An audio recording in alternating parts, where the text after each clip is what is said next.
Hello and welcome to Story Time with Mr. Brown. Today we continue The Billionaire Boy by David Walliams. We are on chapter 6, The Grubs.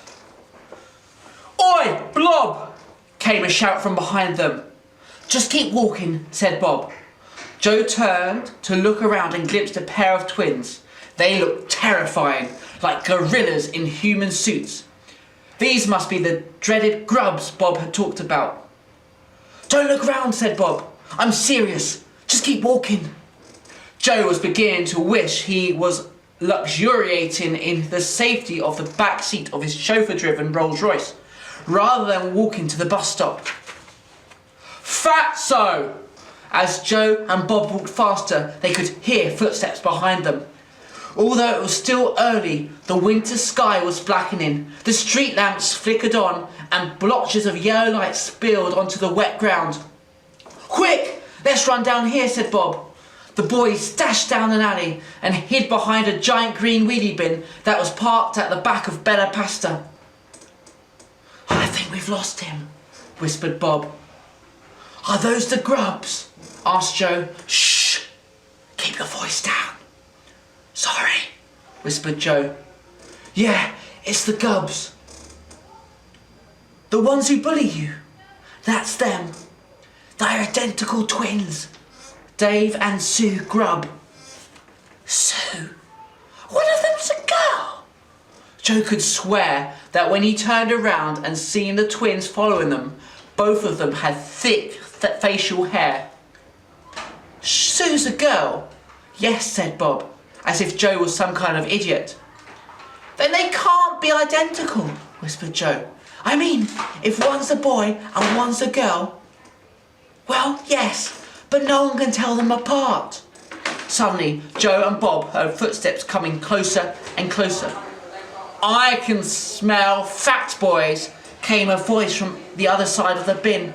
The Grubs wheeled the bin away to reveal the two boys crouching behind it. Joe took his first look at the pair. Bob was right.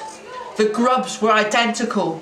They both had matching crew cuts, hairy knuckles and moustaches, all of which seemed unfortunate for the both of them.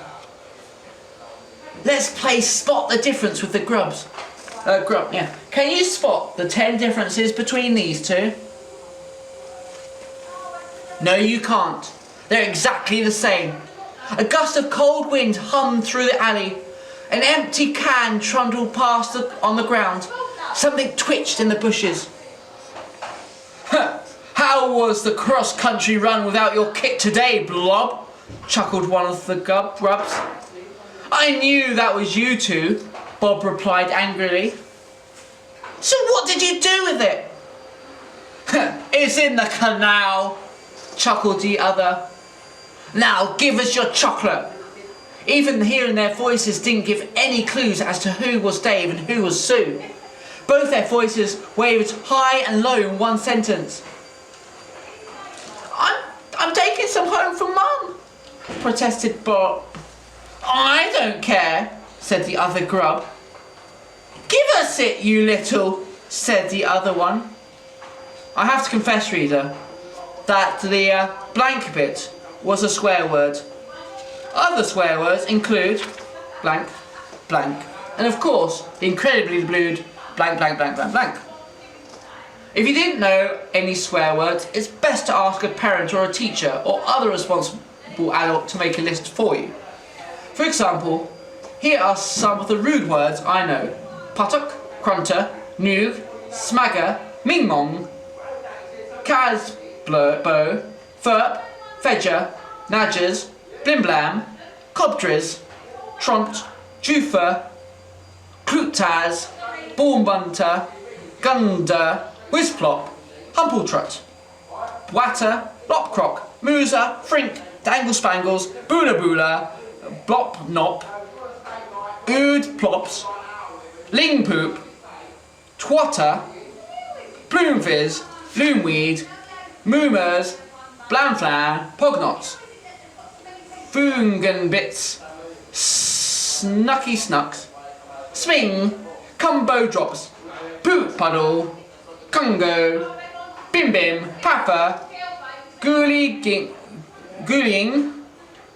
Nunky, Humbum, Bonk, Hoo, Blunkers, Pom Pom, Binky, Grunt Bunt, Poop, Draz, Knockety Nookers, Lazzles, Plim Plam, Furt. All of these words are so rude, I wouldn't dream of putting them in this book. Don't pick on him, said Joe. Then he instantly regretted drawing attention to himself again as the Grubs took a step towards him. "Oh, what?" said either Dave or Sue, their breath toxic from a bag of skips they had recently snatched from a little girl in year 5. Or. Joe searched his mind for something to say that would crush these bullies forever.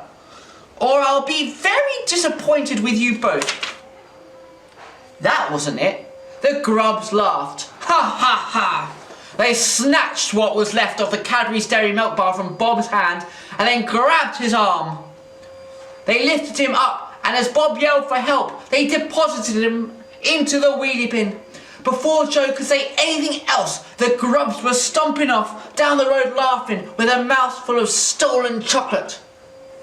Joe dragged a wooden crate over, then stood on it to give himself more height.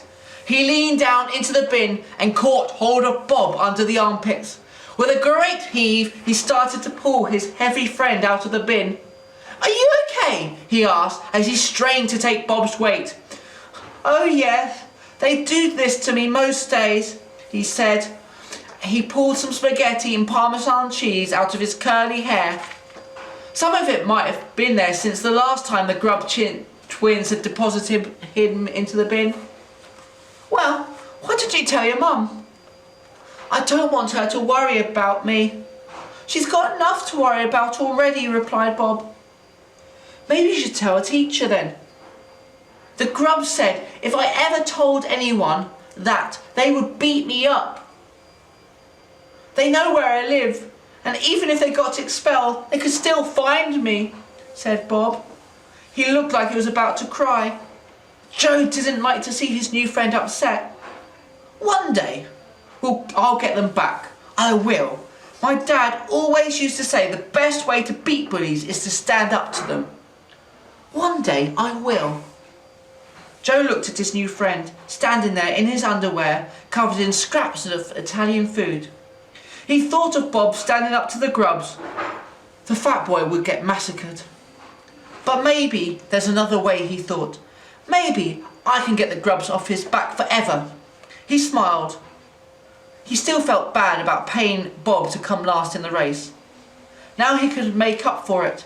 If his plan worked, he and Bob were going to be more than friends. They would be best friends. And that is the end of chapter 6. So next time we'll be reading chapter 7, Gerbils on Toast. But until then, goodbye from me. Goodbye.